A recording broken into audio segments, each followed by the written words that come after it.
Today, we're diving into something that could totally flip the script for electric cars. We're talking about a new battery technology that might, just might, fundamentally change how far they can go on a single charge. I mean, really think about that for a second. What would that change for you? No more of that nagging range anxiety on long road trips. We could have smaller, lighter batteries that make cars even more efficient. That is the incredible promise behind the breakthrough we're going to explore today. Okay, so to really get why this new development is such a big deal, we first have to understand the problems it's trying to solve. Let's kick things off with the electric car challenge as it stands today. Now, if you've ever owned an EV or even just thought about getting one, these points are probably going to sound really familiar. First step, range anxiety. Yep, that constant little voice in your head worrying if you'll run out of juice before you find a charger. Then there are the batteries themselves. They are incredibly heavy and bulky, and that weight affects everything from the car's efficiency to its design. Plus, they really don't like the cold. Performance can take a nosedive in the winter. And of course, charging times. They're still a whole lot longer than a quick 5-minute fill-up at a gas station. These are the big hurdles scientists are trying to clear. So, how do you tackle all these limitations? Well, a joint research team from South Korea has developed a pretty radical new approach. Let's move on and see how they're doing it by, as they put it, throwing out the sponge. So inside pretty much every lithium-ion battery you've ever used, there's a part called an anode, usually made out of graphite. The easiest way to think about it is like a sponge. Its whole job is to just sit there and hold on to the lithium ions when the battery is charging.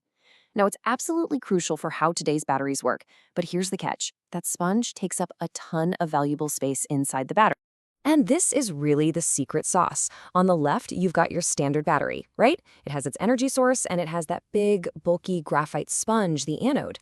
But on the right, that's the breakthrough. They figured out how to get rid of the anode completely. This new anode-free design frees up a massive amount of room inside the battery. To make this even easier to picture, let's use a lunchbox analogy. Think of a regular battery as a lunchbox. You pack it with food, that's your energy, but a huge chunk of that space is just wasted by a big, useless sponge, that's the anode.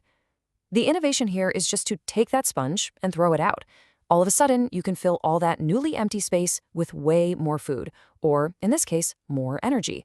You've got the same size lunchbox, but a whole lot more power inside. So, getting rid of the sponge is a fantastic idea on paper, but what does it actually mean in the real world?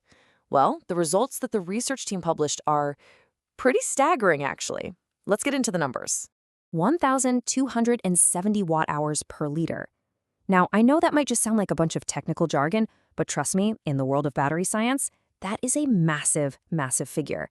It's what you call a record-breaking energy density. Let's put that into perspective, okay? The current, top-of-the-line, best-of-the-best EV batteries out there today, they max out somewhere around 750 watt-hours per liter. This breakthrough hits 1,270. That isn't just a little improvement, it's a gigantic leap. We're talking about nearly doubling the energy you can pack into the exact same amount of space. So what does a leap like that actually feel like for a driver? Well, the researchers calculated it's enough energy to power a typical electric car on a drive from Seoul all the way down to Busan, and then turn right around and drive all the way back, all on a single charge. That's the kind of performance that could make range anxiety a distant memory. And hey, it's not just about raw power. The lab tests show this battery is a pretty solid all-around performer. It was tested in something called a pouch cell, which is the industry standard for EVs. After 100 charge cycles, it still held on to almost 82% of its capacity. And its Coulombic efficiency, which is basically a fancy way of saying how much energy you get back out compared to what you put in, was an incredible 99.6%. That shows this tech isn't just powerful, it's also really efficient and potentially very viable. All right, so we've got this record-breaking battery that could double an EV's range. The big question is, when can we get one? Well, that brings us to our final and maybe most important section, the long road from the lab to your car. First, let's just talk about the incredible promise here.